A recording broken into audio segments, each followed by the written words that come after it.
Good evening, you're watching the main news on ATV. I'm Belinda Lloyd. And I'm Brittyn Clennett. Here are tonight's headlines. Top US diplomat in Hong Kong claims no hidden agenda, but he'll continue to call for universal suffrage here. All taxi fares to go up from December with a $2 flagpole increase plus 10 cents per kilometre. Bank of East Asia seeks to have Raphael Hui declared bankrupt over unpaid loan ahead of former Chief Secretary's corruption trial. The top American diplomat in Hong Kong has denied having any hidden agenda in calling for genuine universal suffrage here. But US Consul General Clifford Hart has promised to keep speaking out for greater democracy in Hong Kong. That's despite a warning he got from Beijing not to interfere when he took up his post here. US Consul General Clifford Hart has been in his post for less than 2 months, but he's already managed to get under Beijing's skin.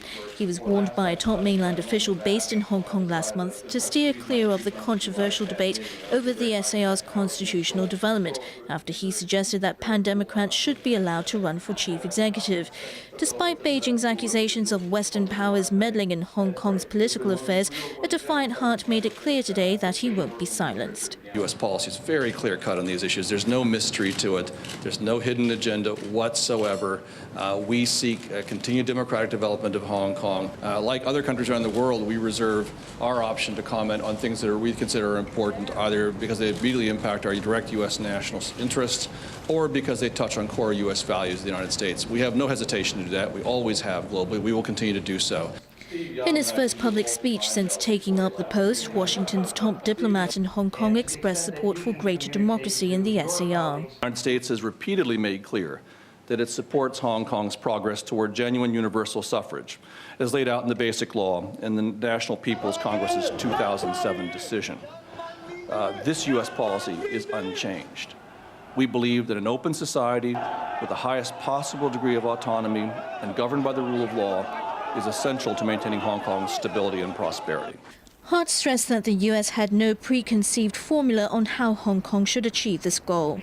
The United States, therefore, does not take a position for or against any particular electoral formulation on how genuine universal suffrage is achieved. As the world's oldest constitutional democracy, we will always advocate the fundamental principles that underlie every successful democracy: open dialogue and debate, a strong and independent free press, an independent judiciary, the rule of law, free and fair elections, and choice among candidates. Although Hart denied any hidden agenda, his comments are bound to annoy mainland officials even more. In his third opinion piece in a week, propaganda chief Hau Tie-Chuan of Beijing's liaison office made British Foreign Minister Hugo Swire his target of criticism today. In his Hong Kong Daily News article, Hau dismissed Swire's offer to provide support in attaining universal suffrage as laughable. He stressed that people like Swire should not overrate their own abilities and should not meddle with the SAR's political affairs, as Hong Kong is no longer a British colony. Get ready to start paying higher taxi fares from early December. The Executive Council made a last-minute announcement today that it's given the green light to raise the flagpole for urban, new territories and land-tail taxis by $2. This means it will cost those taking urban taxis $22 for the first 2 kilometres. After that, passengers in all 3 types of taxis will have to pay an extra 10 cents for every 200 metres. EXCO says approval to raise fares was taken after considering operating costs, public acceptability and a fare differential between taxis and other forms of public transport. The new taxi fares will take effect on the 8th of December. The Bank of East Asia is petitioning the High Court to declare former Chief Secretary Raphael Hui bankrupt, claiming he owes the lender $60 million. The bank is one of 4 creditors seeking more than $70 million from the government's former number 2 man ahead of his corruption trial. ATV's Arthur Urquiola reports. Lenders have been lining up to be repaid the money which they say is owed to them by former Chief Secretary Raphael Hui. Today, the Bank of East Asia went a step further by applying to the High Court to declare him bankrupt. The bank claims that it's owed $60 million by the former number 2 man in government. Under a bankruptcy petition, Hui's assets, liabilities, and debts will be listed out. The court could order him to sell off his assets to pay off his debts. In April, the bank went to the High Court to seek the repayment of money owed by Lloyd, related to the overdrafts from 2 credit cards, as well as interest, and costs related to breaching the terms of the cardholder agreement. Since then, 3 other lenders have come forward, saying Lloyd owes them a total of $14 million. Last month, Standard Chartered went to court seeking $1.2 million plus interest from unpaid loans. Chongheng Bank has sued Lloyd over a $9.8 million loan, and Honor Finance, a company owned by Sun Hung Kai Properties, is seeking more than $3 million over a loan taken out in 2004. Adding to his legal woes, Lloyd is embroiled in the biggest corruption case in the city's history. Lloyd and the co-chairman of Sun Hung Kai, billionaire brothers Thomas and Raymond Kwok, have pleaded not guilty to 8 joint charges filed by the ICAC. Among the charges Lloyd faces is misconduct in office. He is accused of not declaring annual extensions of the unsecured loan from Honor Finance. Prosecutors are accusing the developer of bribing Lloyd while he was in office in exchange for information on pending land sales. The trial will begin in May. Arthur Urquiola, ATV News. Outspoken businessman Liu Mon-hung has pleaded not guilty to perverting the course of justice by threatening the chief executive and ICAC commissioner to drop a corruption probe into him. The district court has set his trial date on the 2nd of December, while rejecting his request for permission to visit his sick father on the mainland. ATV's Bolong reports. Looking as confident as ever, Liu Mon-hung was back in the spotlight today, this time at the district court where his case has been transferred. The outspoken businessman pleaded not guilty to a charge of perverting the course of justice. 8 days were set aside for his trial, which will open on the 2nd of December. The prosecution said it will call 19 witnesses. A more immediate concern for the defense was that Liu be allowed to visit his father, who has been diagnosed with cancer on the mainland. His lawyer argued that his client has no criminal record and no intention to jump bail. But the prosecution countered that Liu faces a serious charge, which could land him in prison if he's convicted. Judge Stanley Chan rejected Liu's bid to leave Hong Kong and extended his bail of $200,000 instead. On leaving court, Liu once again dug into his book of Chinese quotes, this time reciting a poem about a pine tree standing tall despite coming under pressure. He said the verse represented the way he felt.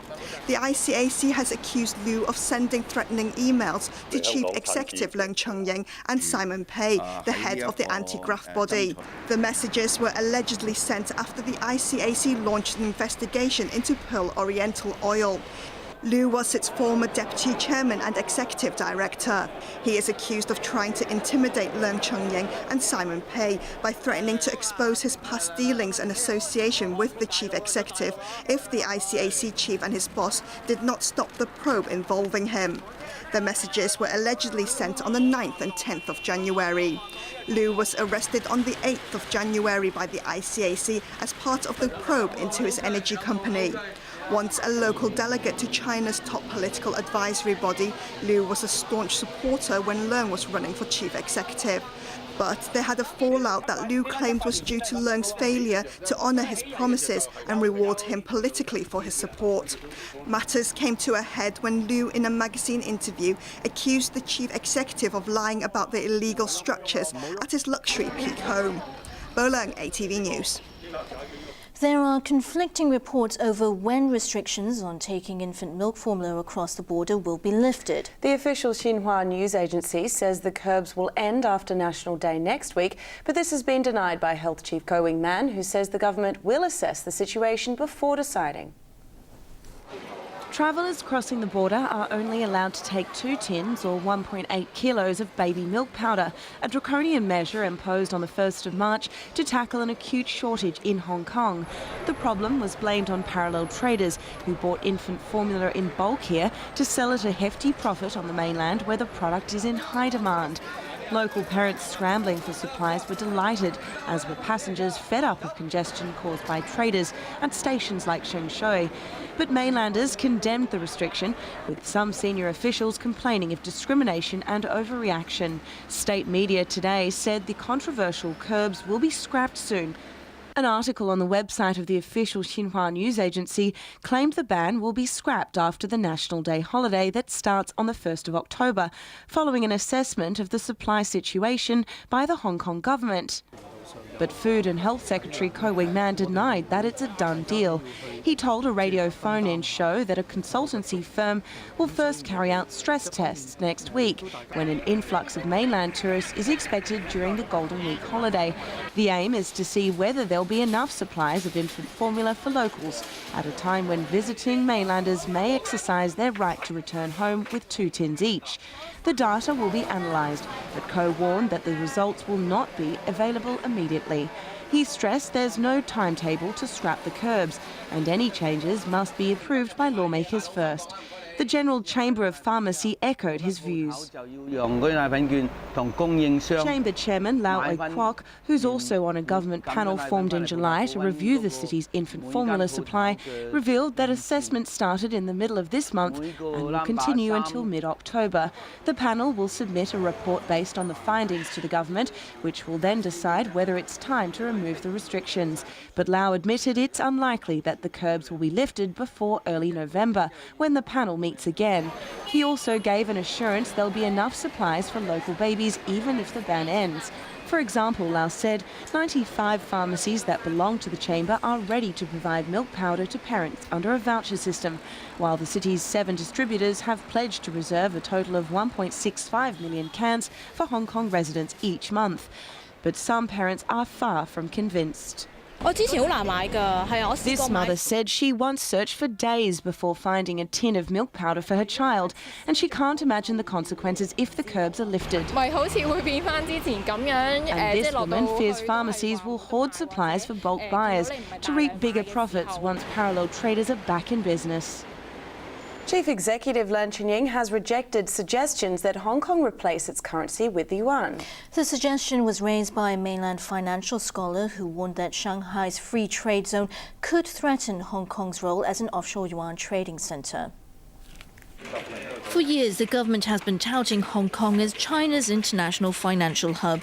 To cement that status, the SAR has taken advantage of its position as the only city in the world that's allowed to conduct offshore yuan business. But with the opening of Shanghai's free trade zone this Sunday, Hong Kong may face fierce competition. That warning was sounded earlier by tycoon Li Ka-shing, and now Shanghai financial scholar Shi Jiansheng, who said the central government wants the mainland city to take the lead in testing wider convertibility of China's currency. Shi noted that this could threaten the SAR's role as an offshore yuan centre, and if it wants to retain its competitive edge, it should consider replacing the Hong Kong dollar with the yuan. But his suggestion was rejected this morning by Chief Executive Leung Chun-ying. Leung insisted the Hong Kong dollar is here to stay and pointed out that the basic law backs the currency as the SAR's legal tender. The chief executive insisted that Hong Kong will not lose its competitive edge and will always enjoy being China's international financial centre because it is highly internationalised and upholds the rule of law. Leung also pledged his government will continue promoting Hong Kong as a key trade and financial hub.